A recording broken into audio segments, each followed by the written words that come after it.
afternoon, dear friends. Today amongst us, we are privileged to have two great speakers. I think about Mr. Sudev C. Das, Executive Director of SEBI. I will let Mr. Kalpotkar introduce him. Talking about Mr. Kalpotkar, we are all very familiar with him. He has been very closely associated with us through GIM, always with us in all the endeavors that we have so far carried out at GIM, and always a great support to us. He was ex-chairman of... Come introduce me. Fine, since we all know him very well, I'll please ask Mr. Kalpotkar to introduce him. Yeah.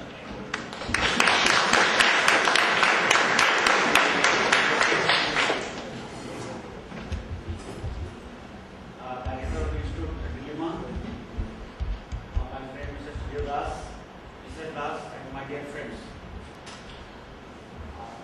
I have been given the duty of introducing the speaker.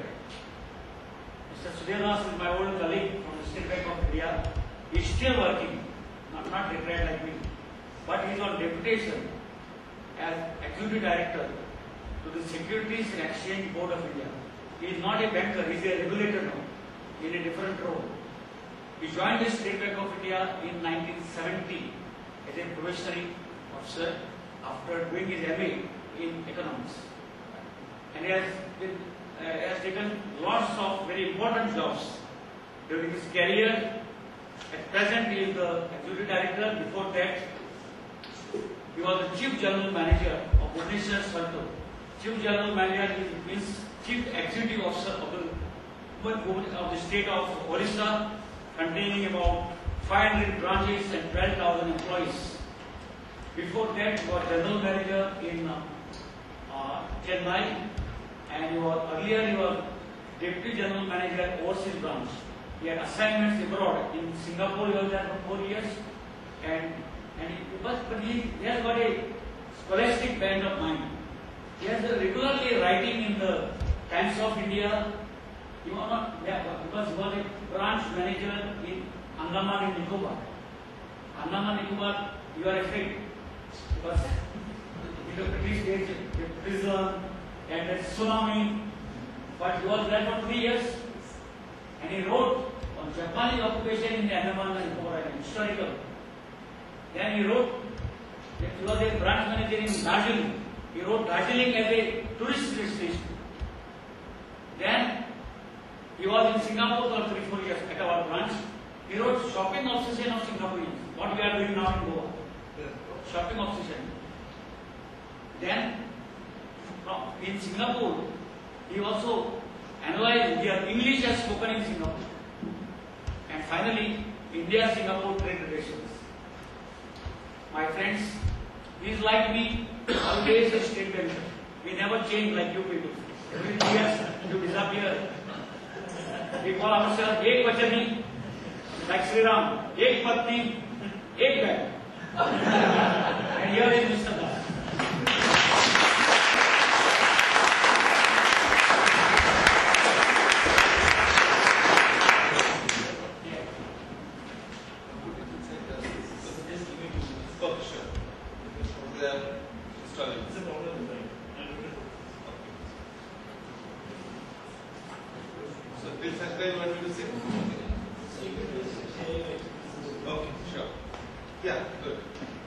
I'll do that once I can start, and then it's slightly structured, otherwise physically it will be not that structured.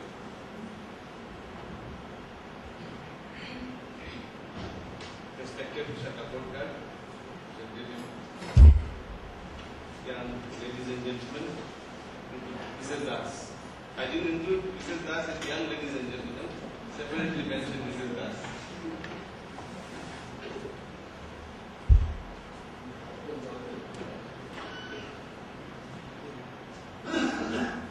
Today we had gone for a drive in the morning, and I was thinking that when I come here, I'll talk about role of regulations, and then I was wondering whether how it will sound in a place like Goa to talk about regulations in a bright evening. How people will take it, because I always find in Bombay, people always say that the two most unliked and disliked characters or items are the regulators and the policemen. They say that regulators are never liked and policemen never liked. But I always tell them that regulators and policemen are always required. And people always look for regulations.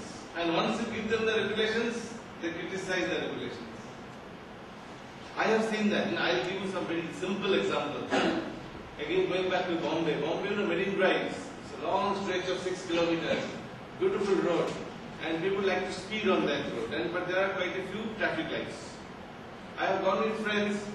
They will say, if they will be driving fast, and there is suddenly a red light, and they say, "Oh God, why this fellow have to put up so many traffic lights?" Then again, once the green light is on, they will drive fast. Sometimes on Sundays there will be no traffic lights, and the same people will suddenly see a car coming on the wrong direction or other direction, coming very close, and then they will say, "Oh God, why they don't put up the traffic lights on Sundays also?" Which shows that you don't want regulations. At the same time, when the regulation is not there, in the absence of regulation there is a problem, you say, why there is no regulation? Why these people don't have regulation? Why? Same thing I see in Bombay. Sometimes, the traffic will be very fast, people are moving, and suddenly someone will casually say, "Look, it's an important place, Nariman Point, but not a single policeman." And sometimes when there will be traffic jam and no policeman, they will say, "Look, there is no policeman." So all, because we find that these are areas of convenience and inconvenience. When you are inconvenienced, we look for regulations. When there is no problem, we say, why there is regulation? Everything is so smooth. Why these regulators unnecessarily have to bring in regulations? But regulation becomes a part of life. For any smooth social movement, social behavior, or even family. You are all young people, I'm sure. Recently, till you came to the hostel probably or at home, you have seen there are unwritten regulations at home. When to come back in the evening, how long you can stay out. All these are regulated. And that moves on, goes smoothly. And that's why all of you did well in your exam, because your parents had good regulations at home. And that's why you could get into good educational institutions. So that's why regulation is necessary. Sometimes knowingly, sometimes unknowingly, regulations play a very important role. Today I will talk to you about regulations in the area of the economy. How the economy functions properly when there is regulation, and how there could be chaos, a chaotic situation if there are no regulations. And regulations will become more important when there will be a growing economy. Our economy is now growing very fast. All of you must have read a few months back one report created a lot of clutter, the BRIC report. It talked about Brazil, Russia, India and China, and all the foreigners started talking about India. Up and down. So, the economy is growing.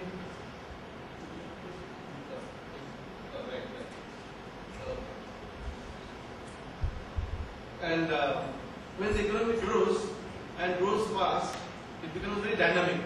And there you need very dynamic regulations. You can't have old regulations. Like say for example, we have technological revolution in the country. So you are talking about cyber law. 10 years back also you could not speak about cyber law. But why are you talking about this? Because we find that it has got up so fast in India and so many people are making cyber crimes, so you need regulation. Similarly, for the economy when it is growing, you need a lot of regulations because it needs, the regulations help the streamlining of the system. Now I go to say, this I will come back later, this also I will come back later, and third one. There is a reason why I said I will come back, I will go to this. India as an investment destination, this I mainly prepared this for our, lots of foreign visitors are coming to SEBI these days. They come to SEBI and to RBI.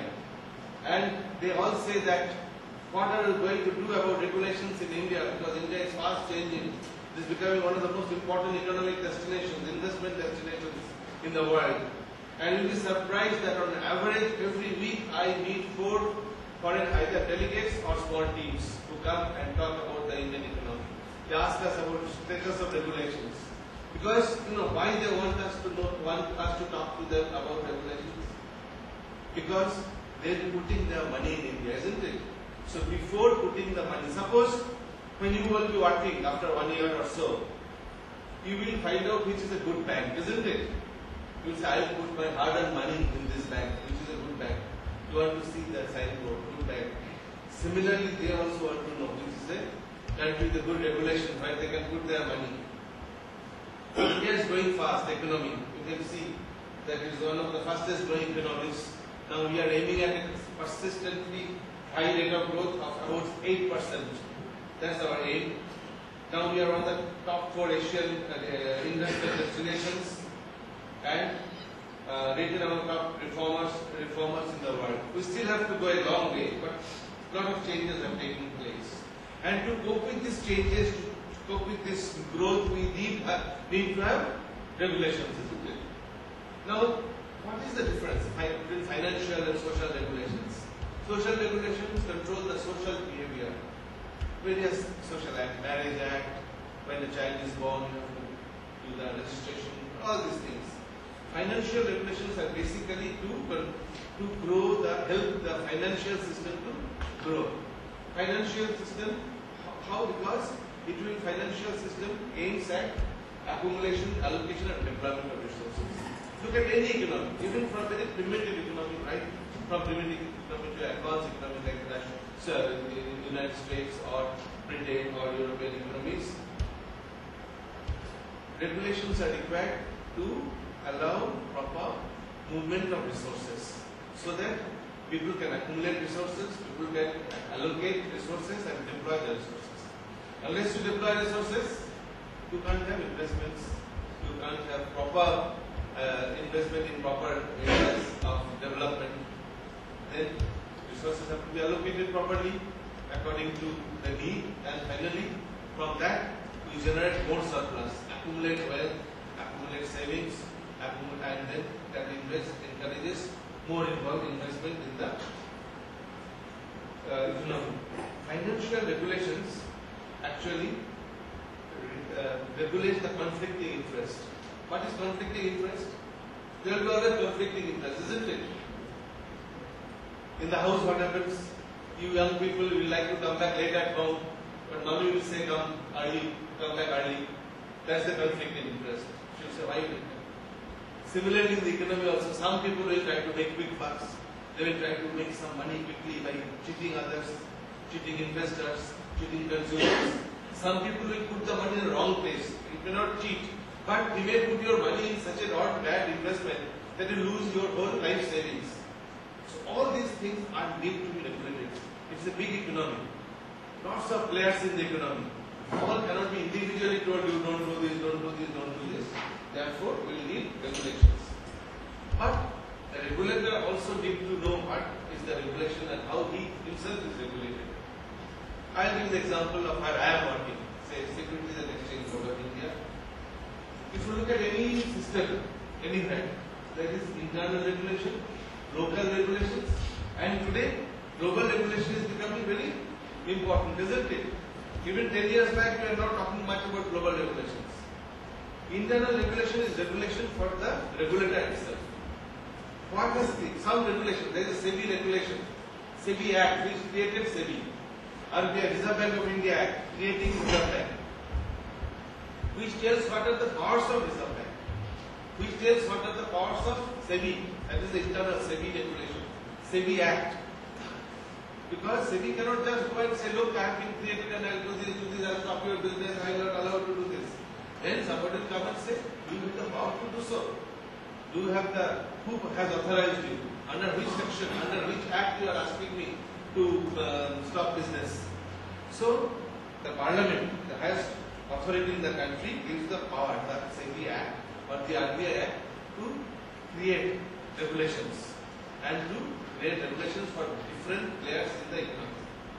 So, the regulators create local regulations. Say RBI created Banking Regulation Act, FERA, FEMA. Similarly, SEBI has various acts for various players in the economy. We will come to that when we come and discuss, when you ask questions, you reply. the various players like say the brokers, the mutual funds, the merchant bankers, the foreign institutional investors, the venture capitalists. So they are all the players for whom you need regulation. But you can't stop there because now your economy is an open economy. You are a player in the global arena. So you have to know what is the interaction with the global economy and how my regulations will facilitate my players to play in the global field.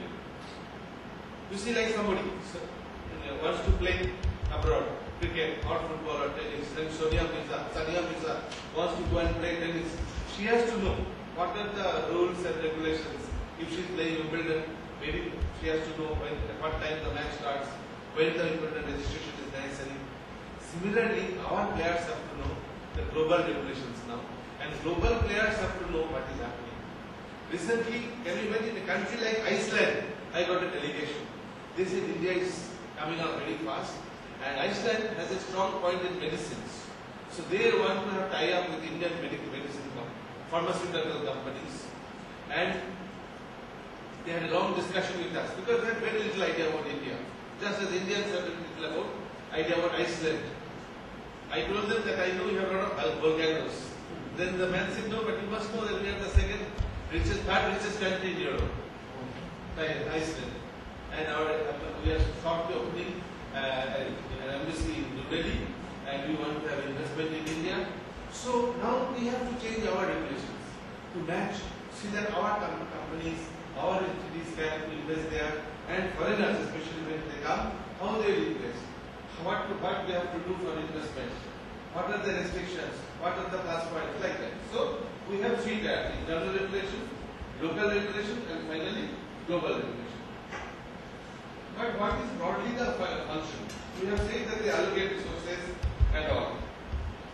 But aim is to maximize benefits.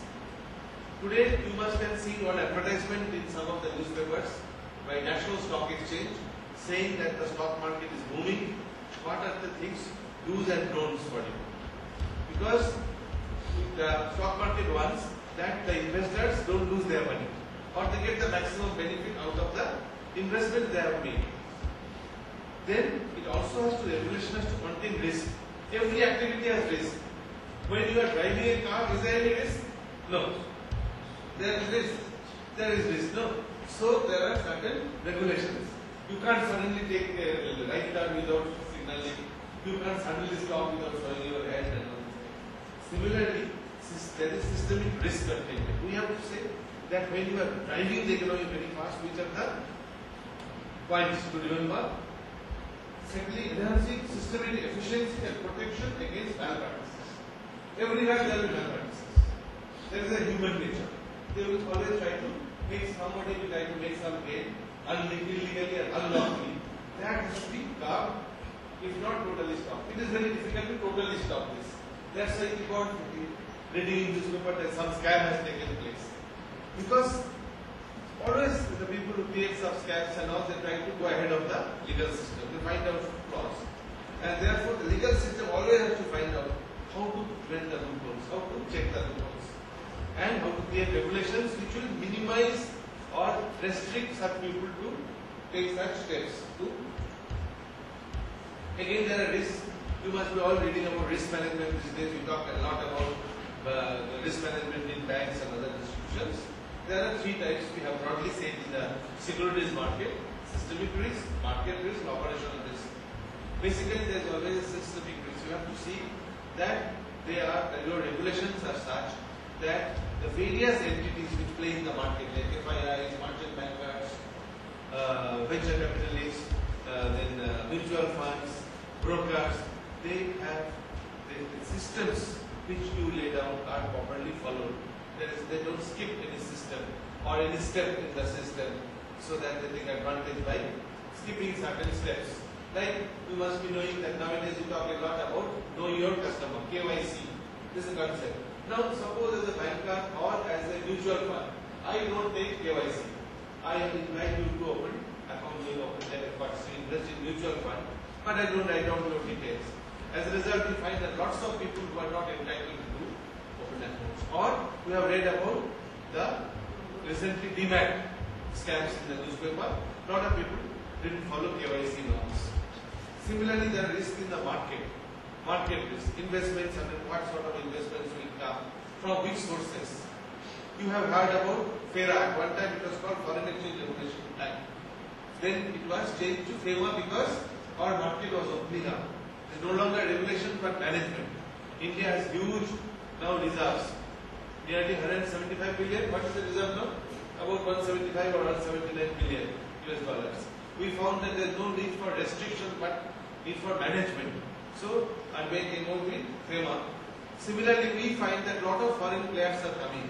How will they operate in the market? How will they invest? Through whom they will invest?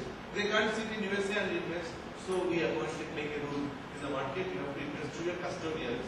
Who can be custodian? Some banks can work as your custodians. Then how will the banks work? For them, we have a regulation called custodian regulation. Then comes to operational.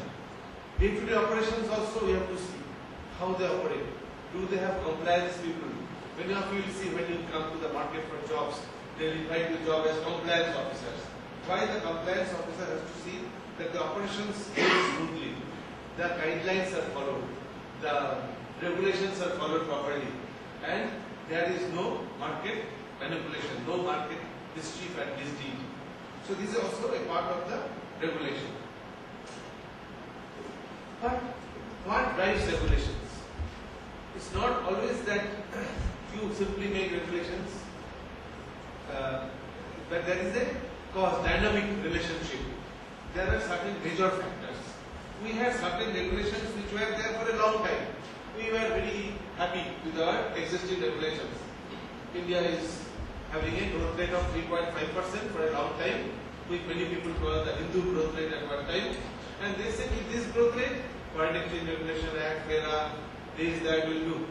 But suddenly we woke up in mid-90s and we found that we have to catch up with the rest of the world which is opening up.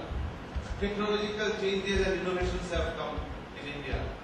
Computers, large Indian companies are making profit, they are opening branches, the whole world is looking at India, that India has been a tremendous stride in technology. And then we found that unless we open up the economy, our growth rate will not be fast. So we started removing barriers. So many of the Indian companies who in the 90s said that we want a level playing field, same companies were going to other countries, they were inviting investment, and now nobody talks about level playing field. They are all saying, no, we are prepared to play at any field and we will do well. So that was the impact of globalization. We found that with globalization, some of our old regulations have to change. Mutual funds, foreign mutual funds are coming in India.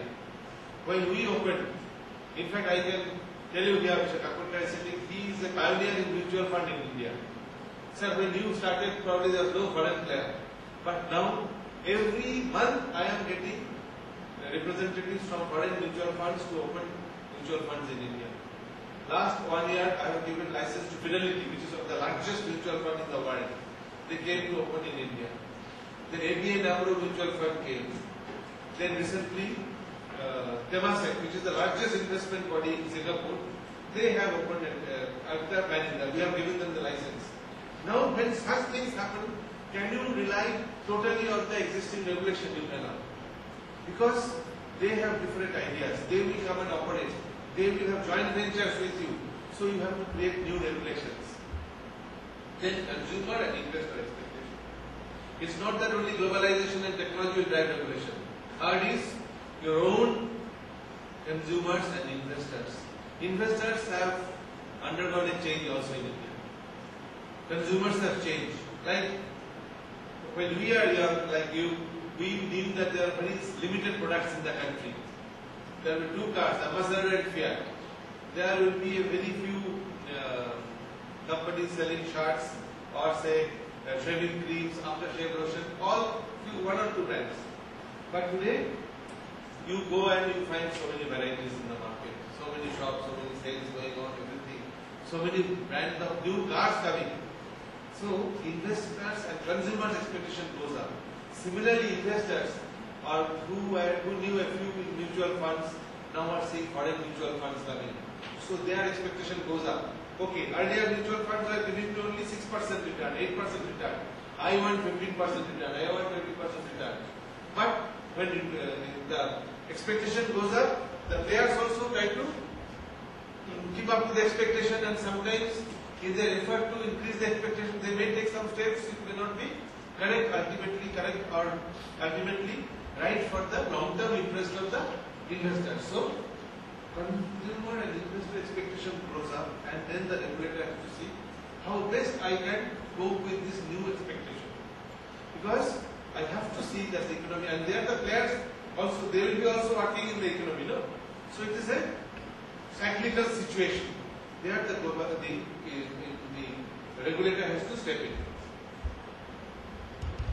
But the regulator also needs some backing. I cannot simply say tomorrow I will do some new law or regulation for the mutual fund. I need the backing of the legal system of the country. I need the backing of the political system. Last few weeks you must be seeing a lot of news items coming out, especially in economic times. The government is talking about this mutual fund. The government has decided there will be some relaxations to investment in mutual fund like this. So, government feels that it has a role. Then there is a continuous dialogue between SEBI and the government. They tell us, what do you think would be done for mutual fund industry?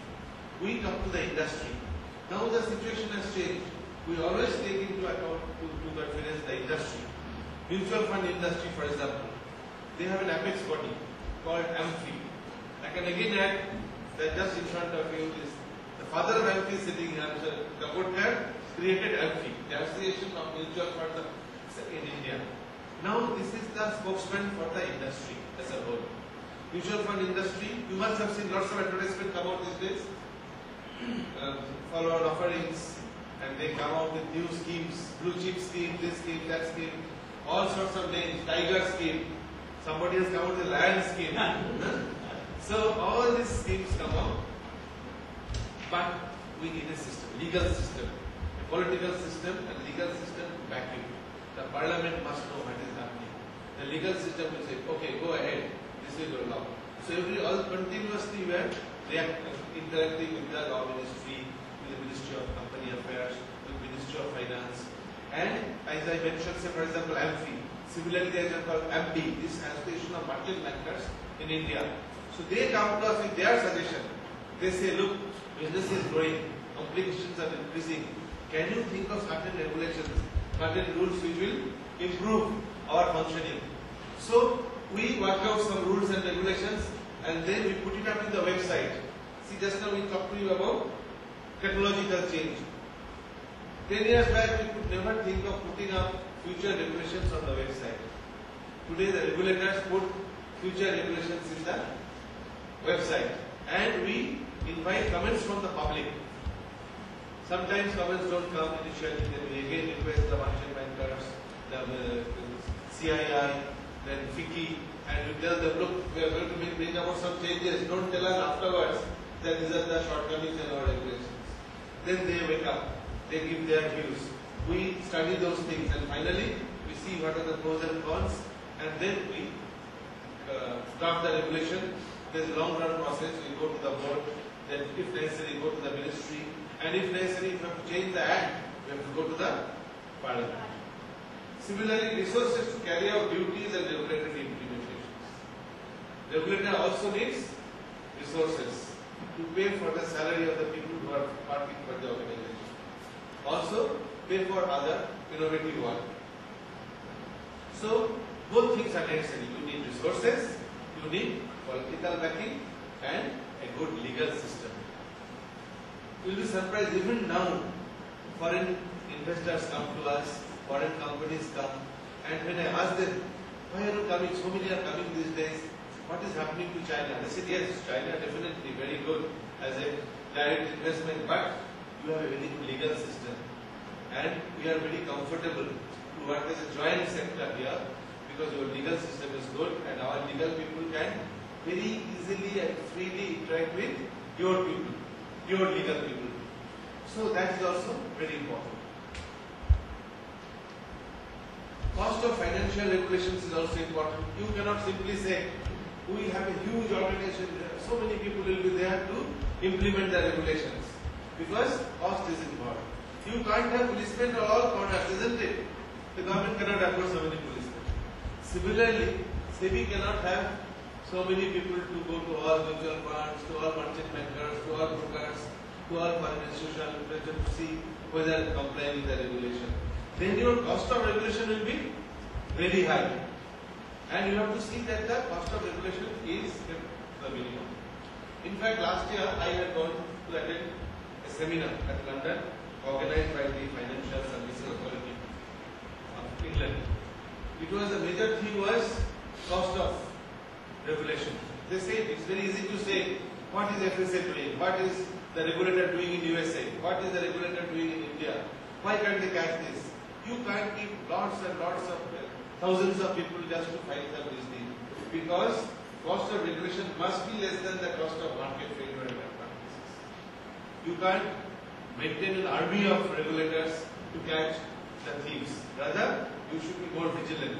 Your laws should be more foolproof. Then only you will be able to manage and grow. There will be like the importance of the regulator. Regulations become more and more complex when the economy grows more complex. This just shows you how many players are there. Maybe there are more players. We have FIIs. For FIIs, we have the FII regulation, foreign institutional investor regulations. Then we have called deep guidelines called disclosures and investor protection guidelines. Nowadays, regulators rely more on disclosures that the market players. Suppose you are not seeing lots of advertisements on IPOs. Do you look at those advertisements? IPOs, a lot of companies are buying. So we tell those companies that you have to disclose all your strong points as well as weak points. Let the investor decide whether he will invest in your company.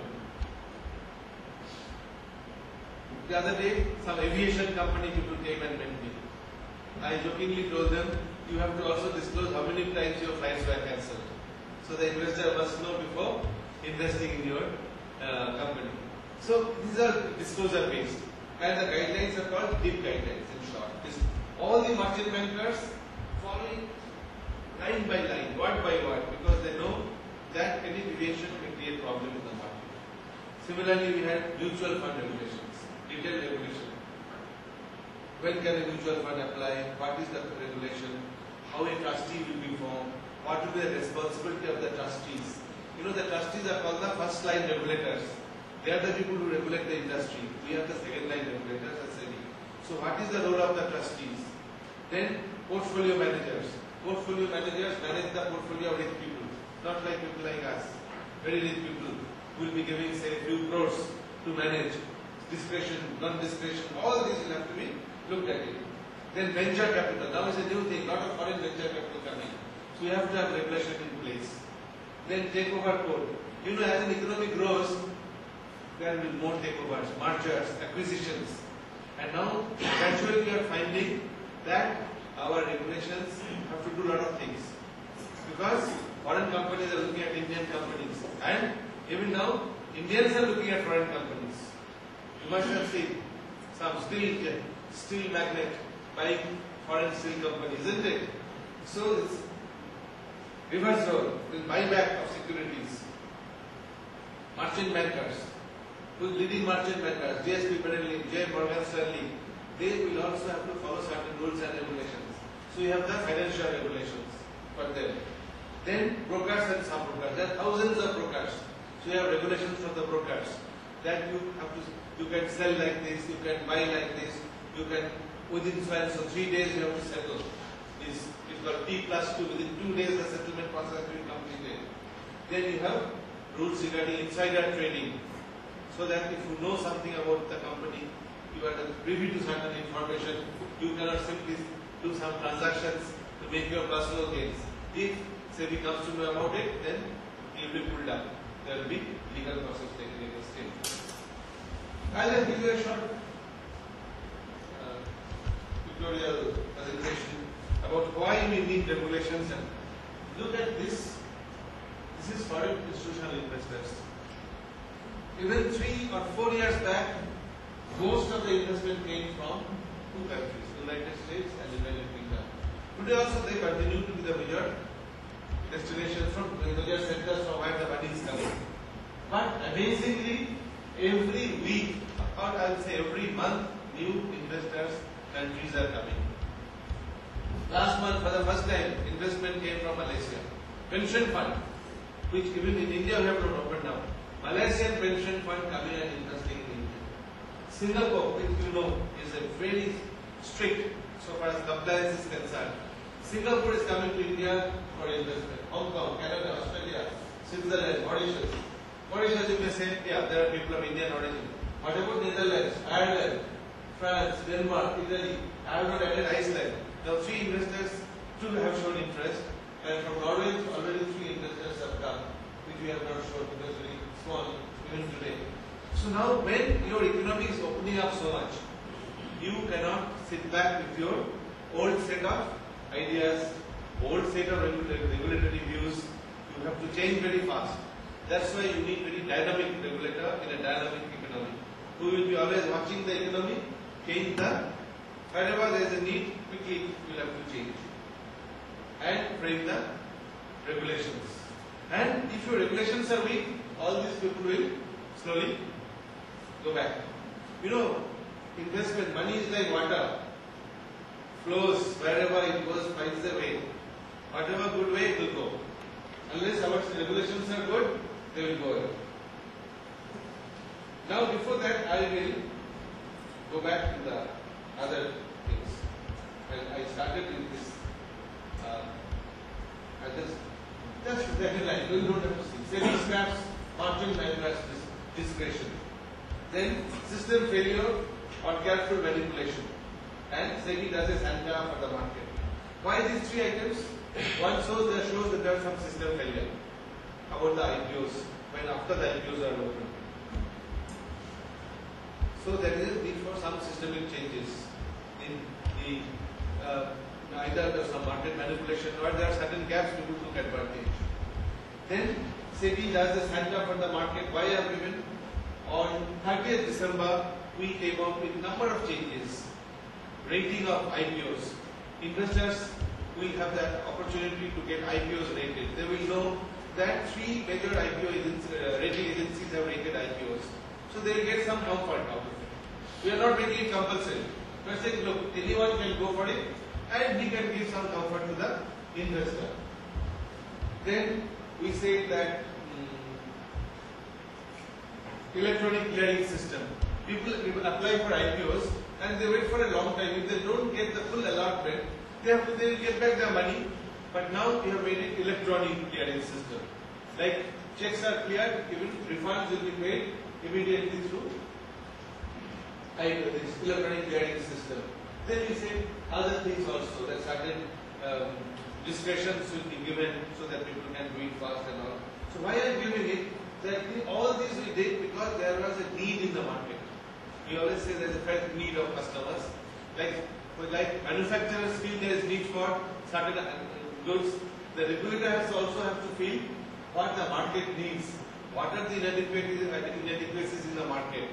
Can I fulfill that place? That's why I say that I'll come back to this, that we are continuously reviewing and examining our regulations, interacting with the market, then going back and changing those which come out in the newspaper, then which come out, we circularize them, change the regulation wherever necessary.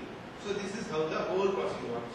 But before I conclude, I tell you that in no country regulations can succeed unless there is a respect for regulations and understanding for regulations. You have to understand regulations. I will tell you a small story about understanding regulations. And this was told by a very, very senior Justice of the Supreme Court of India. He was telling us that, see, because we used to have a committee where the Honorable Chief Justice was there, he said that regulation must be understood and respected. And then he told a story about a family where both father and mother were management graduates. Young couple, both management graduates with 2 small kids, one 4 years or another 5 years old. Every evening the parents will come home and find the house in a mess. They have put on the TV, opened the refrigerator door and all, everything lying on the floor. And the mother will feel very tired at the end of the day. Father will tired, they will beat up the children, very unhappy situation. Then both management graduates, they discussed among themselves and decided we will enter into a memorandum of understanding with our two children, MOU. Okay. Then they drafted a memorandum and called the boys, see, you are all grown-up children. You see, from tomorrow you will not open the fridge. Okay, don't keep the door open. You should not put on all the ACs. Okay. You should not spoil the carpet, right?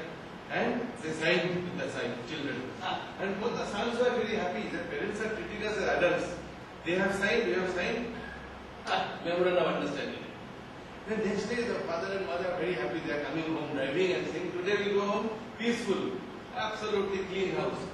But when they entered, they found that the music system is on and there is water on the floor and the gas is burning. Got very angry. What is this? You signed memorandum of understanding yesterday and you have done it? Then the eldest son said, but mommy, you never told us not to open the music. You said not to open the TV. And you told us not to open the fridge, but you have opened the gas. And you told us not to open the carpet, spoil the carpet, but you have put the water hose inside the room. So, this is how this question of understanding the MOU. Similarly, the players in the market have to understand and the regulator has to see that the market is under control. The destination is higher economic growth with the ability to enjoy the fruits of the growth and to share the growth with everyone. I will end with one small quotation. I will end with a small quotation from Swami Ranganathananda, who was explaining Bhagavad Gita. He said, if horses draw your carriage to wherever the horses want it to go, you become a helpless victim. You are the rider, but you are not free. Don't be so. In a journey, you want a powerful set of horses. Then only you can reach your destination. But they must be under your control, otherwise it will be the horse's journey, not yours. Why I say this? The economy is running very fast. It's going on various directions. And they are the horses, but the rider must control the horses. Your regulations are the controlling elements. Once the regulations are in place, it will be controlled and then the economy will flourish in all directions. Thank you, friends.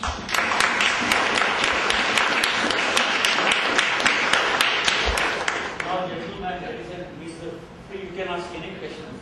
Before that, if you can give me 1 minute, there is an answer.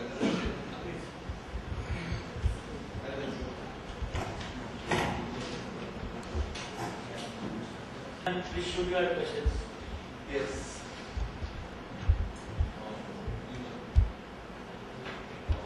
Regarding many stocks, I read through a lot of articles on the net, and a lot of analysts suggest that you normally don't look at penny stocks, so you should try and evade penny stocks primarily because these are tend to get manipulated.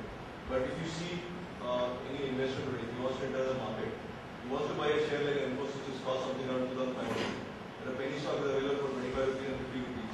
So the doubling effect of a penny stock is much greater. That is from 25 to 50, from 50 to 100 is much easier than for Infosys to go from 2,500 to say 5,000 levels. So definitely as an investor, you would tend to look at penny stocks for capital appreciation. So then, why this kind of a suggestion from analysts, or why that fear for penny stocks per se? Two things. One, as a regulator, normally I would avoid talking about the price and this stocks. And analysts, of course, they not function separately. And we only say that an analyst, when he goes to the TV and all, if he is holding some stocks, he should not talk about that. So this is one thing as a regulator I can tell you.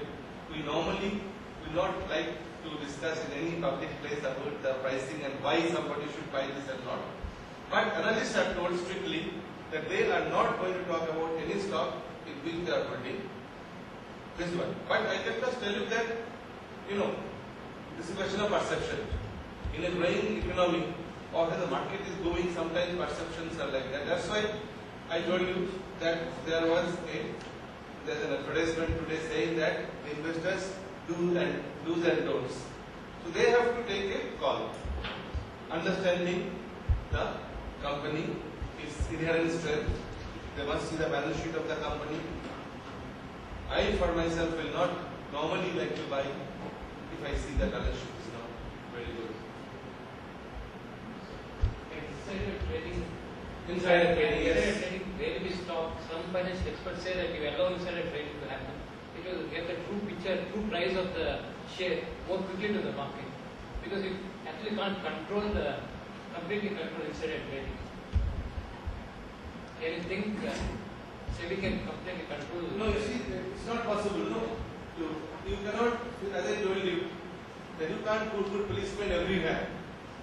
In front of every house door, 2 policemen. Similarly, like that, we can't. See, there are so many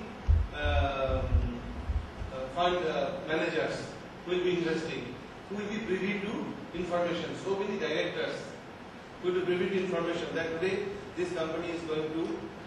Suppose I know that I am going to buy the stocks. This company is going to. Suppose I work in mutual fund.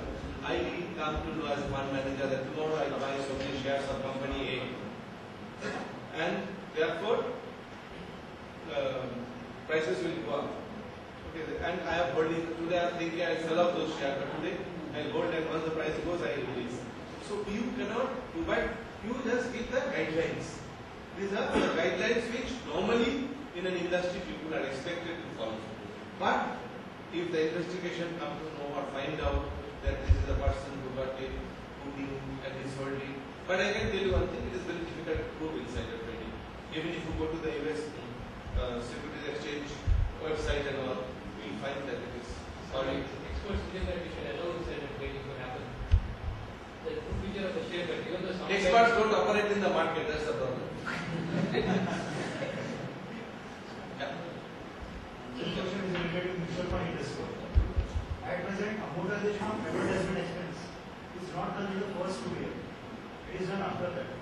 So what happens when the investor for the first 2 years is beneficial for them, but for whatever the long term investors. So what regulations we are? I must say it's a very good question. We are talking a lot about not only this, about churning. You must have read in the newspapers. People are saying that sometimes distributors encourage small investors to come out from one scheme, then go to another scheme, And as you said, long-term investors, who are long-term investors, and sometimes people are long-term investors. In such a situation, long-term investors are the sufferers because those who have come out. It's a very good question. It is a good observation which has come out also.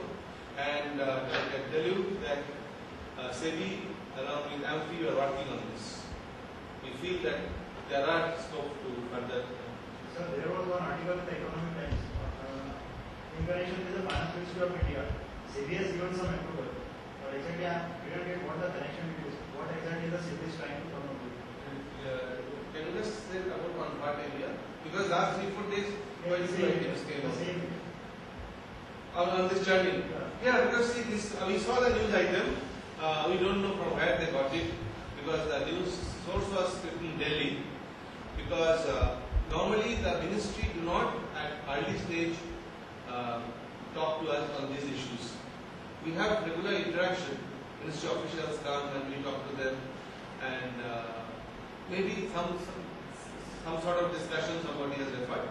But I can tell you we are in touch with AMFI. We are discussing with the leading mutual funds and all, and maybe after some time we'll come out with this after the industry and all we discuss. But this is definitely one of the concerns and issues. Agenda. Yes. Yes, please. Clause 49 corporate governance. It talks about a requisite number of independent directors and dependent directors. I mean, not the dependent, but the main directors. Now, if you don't get the requisite number, SEBI is talking of delisting those companies. So, how do you see the road ahead of this regulation? A lot of discussions have taken place on clause 49, and this is again another area where you need to have good corporate governance in a growing economy. If foreign investors or Indian investors find that your governance is not good, in India, your governance laws are not good, foreign investment will not come, Indian investors also will feel frustrated.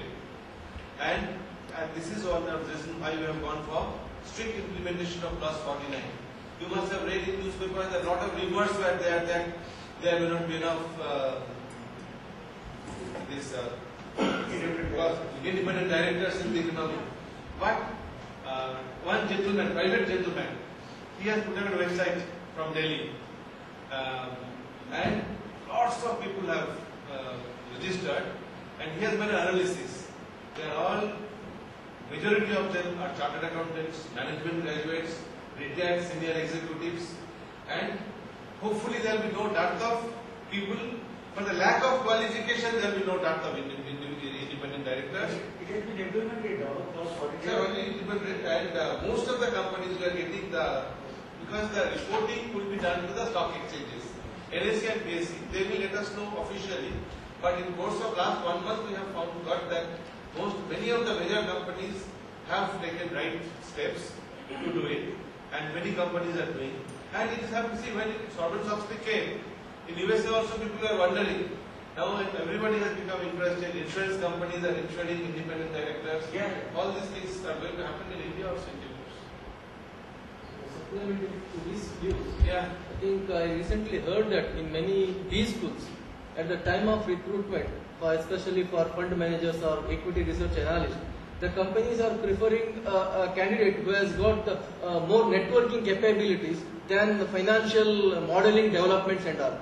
It very much clearly indicates that the system itself is making an attempt to take a candidate who has got a better networking skill to have better access for insider tradings. Is it? Yes, this is what happening. I think this is a system's fault, system generated faults. That's what. But this system doesn't come with the regulations. As long as that continues, I think, as you said, those who have studied financial modeling, he will be worthless, because that gentleman makes better portfolio than who has studied and But developed. then, after doing this, when he joins the job, he has to become a better manager also, with good ethics and all. Yeah. There lies the question of becoming a good manager. And a good manager is not only what a good student has good ethical values and good managerial skills. So number second, Yeah. because nowadays foreign equities coming to India, Yeah, tremendous. yeah, I think today in newspaper also I have seen that is 520 million is going to come to India from Korea and USA in a short period of time. So 10 years ago in India capital was very costly. 16% the companies were paying by way of interest. Today capital is becoming so cheaper thanks to these FIS. That is one perspective. And from socialistic viewpoint, if foreign funds comes to India, they wanted to make profit out of it.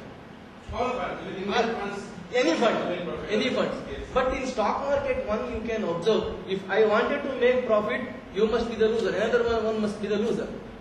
If that is the way, if that is the way foreign fund comes to India, they may come with 500 millions, and they go back with 1,000 crores. So to that extent, will it not a cause for Indian capital drain or whatever it is? No. See, once you globalize, you open up your economy, the color of money will become one. It can't be red and blue anymore. And secondly, the beauty of the economic system is this, that there is always some seller, there is always some buyer, there is always a loser, always a gainer. You can never expect that somebody will keep on gaining, somebody will keep on losing. I always used to earlier think, I always used to tell people that look at the market. Everything you can learn from the market, very normal market. Somebody sitting with some very rotten bananas, one old lady. But I know that somebody will come and buy those bananas. Near Nariman Point, at the corner, one old lady will be sitting. But by 4 o'clock in the evening, those bananas will be because some people with a very low purchasing power will buy those bananas.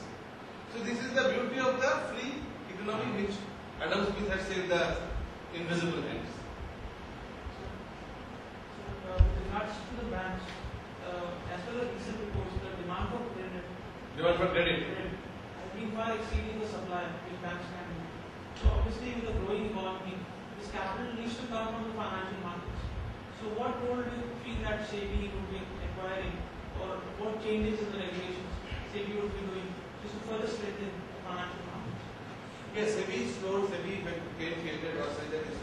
the market, protection of the investors. So growth of the market is definitely a part of the role given to SEBI by the Parliament who created the SEBI Act. So see the growth, the supply, that more and more investment. You have to have to encourage people to invest so that you have a very good stable market which gives a good return. And SEBI's role is an indirect role by providing such regulations which will create a very good, sanitized, clean market where investors will not hesitate to invest and they should know how to invest, when to invest, and they would know that they always will get a protection if anything goes wrong. Wrongdoing will be protected. That is how we can help. Otherwise, it only in a growing economy there will be always, people will be encouraged because returns will come and further money will be generated. So the percentage share of the retail investment, the market is very minuscule. Of late, there have been some incentives like an IPO of 5% discount for retail investors. Yes. So other than this, what other incentives do you see for the retail investors? This is the most recent thing just come. So that I can tell you, India is probably the only country where there are incentives for retail investors. If you look at USA and most of the other Western countries, but the entire thing is purchased by the QIBs, qualified institutional investors, and then institutional bankers, and then they allot it to the individual investors. Here the individual investor can directly invest. The incentive basically is, basically an investor will get the incentive to invest when he knows that he will get a good return from that, or he will be able to operate in the market and get back good amount. But at the same time, it's the first step that giving 5%. Some people have said give 10%. So maybe a few actions such as can be taken over time. But at the same time, when large institutional buyers take, you know that they may remain invested for a long time, and it adds strength to the company. Yes. So whether it was the case of Harshad Mehta, Nitin Parekh, or Panchal case, in all the cases, SEBI was after into the picture when already the revenge was made. Police always comes after the theft case. This is about the case about the Indian police. So SEBI, according to many business journalists, want to remain the same status as it was in the 90s, the same status it is in 2006. See, a lot of changes have taken place. If you study the regulations of those days, and all those regulations, they are saying that they are for normal people, not for the people who are good. SEBI's regulations on any law. If you look, criminal law is also for normal people. Because everybody is treated as a normal people till he commits a crime. But the law actions are taken. You see the case of Action Malik is taken. people are saying that they are he's still into the market. Mr. KB is still into the market. He's playing through many of the investors. You take up the Panchal case, people said, Mr. Damodar himself said there will be a big action taken but no actions are still taken. The bills of the government grind slowly, but they don't grind, they grind completely. No, you are very correct. A lot of people come to us, a lot of people who have lost money, they come and complain, we have a complaint cell, we listen to them. But as the account it takes time. And secondly, you know what happens? SEBI, all crimes SEBI does not investigate. There are certain market manipulations which come within our fold. And then a lot of things go to other investigating agencies, you need proofs, all these things take that. Once something happens and we find out that somebody has done some misdeed, then it is handed over to the police authorities, other investigating agencies. They take time and they have to collect a lot of information, evidence, witness, all these take a lot of time. But definitely the whole system, if you look at it, not only our financial in our country, legal system moves very slow. I think here SROs may play a better role. Self-regulatory organizations. Right now it is only the few sectors, mutual funds and No, it's a mixed reaction because this is an area which we have discussed in many international forums also.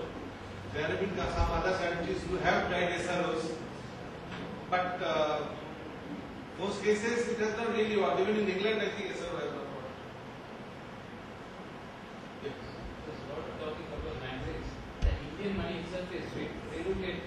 round tripping. Tax havens like Luxembourg, Cayman Islands, and You were saying. in the slide you showed, Luxembourg accounted for 8%, third largest investor. It is actually happening. Indian money is put back to this tax havens. See, I'll give you an example. Okay, Indian money is coming. Lot of people are saying, lot of journalists telephone us and ask us. But I ask them one question. Okay, Indian money may be coming back.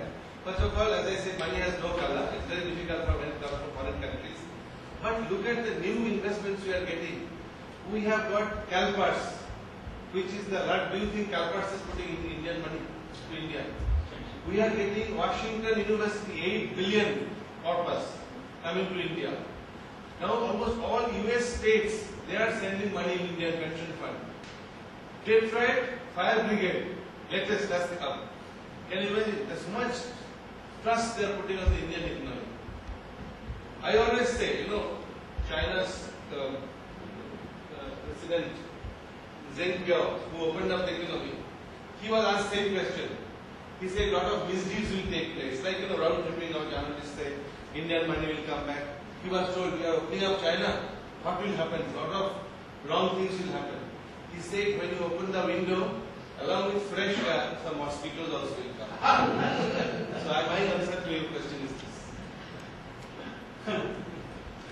Yeah. So, normally when we go to brokers, we are supposed to sign one power of attorney.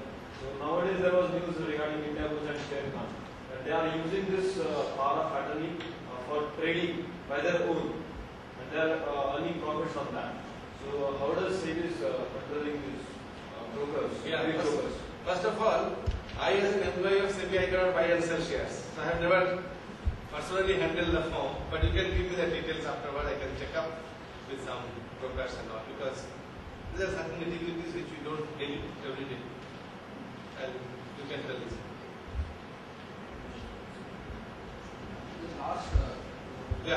Last few months, the last few months we've seen a surge in the index. It's risen around 30 to 40%. And the PE of the index is supposed to be one of the highest in the world. Where do you see the index to be going further, or to be? We are not supposed to talk about the index. Just to frame it in a different way. Are you looking at a scam? We don't look at the. I don't know what is the index. That will be no after it. Yeah, you are saying something? No. Yes, you want to Oh, okay. That's why you're looking questions. Anything else? Tell me. Who can regulate the menace of credit card industry in this country? Credit card comes under RBI. Whenever we feel inconvenient, RBI says it is done by SEBI, and SEBI says it is done by RBI. Credit card is only a automatic teller system. Yes. Teller is a person. He has to change it to automatic. So it comes with a Correct. Yeah, you come. Okay, thank you. Thank you very much. Thank you, sir.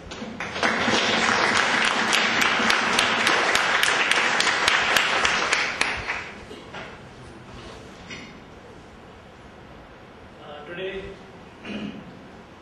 we had a very interesting talk, very insightful talk to a lot of us interested in finance and joining financial institutions. At this stage, when we are exposed to various operations of financial management subject, this topic on role of regulation in a growing economy help us to understand the working and importance of SEBI as a regulator.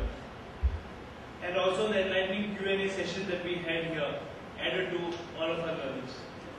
Sir, thank you very much for taking time and being with us, sharing your experiences, clearing our doubts that we had. And I also would like to thank you, Mr. Kakurkar, for taking time and introducing to us such a great speaker. Thank you very much.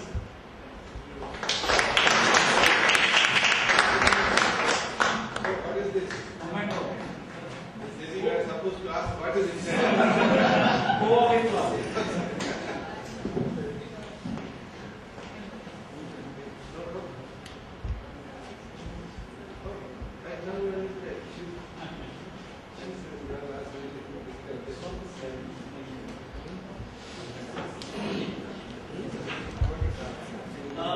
Sir, we all would like to congratulate you on you receiving your Sri Deshmukh Award President.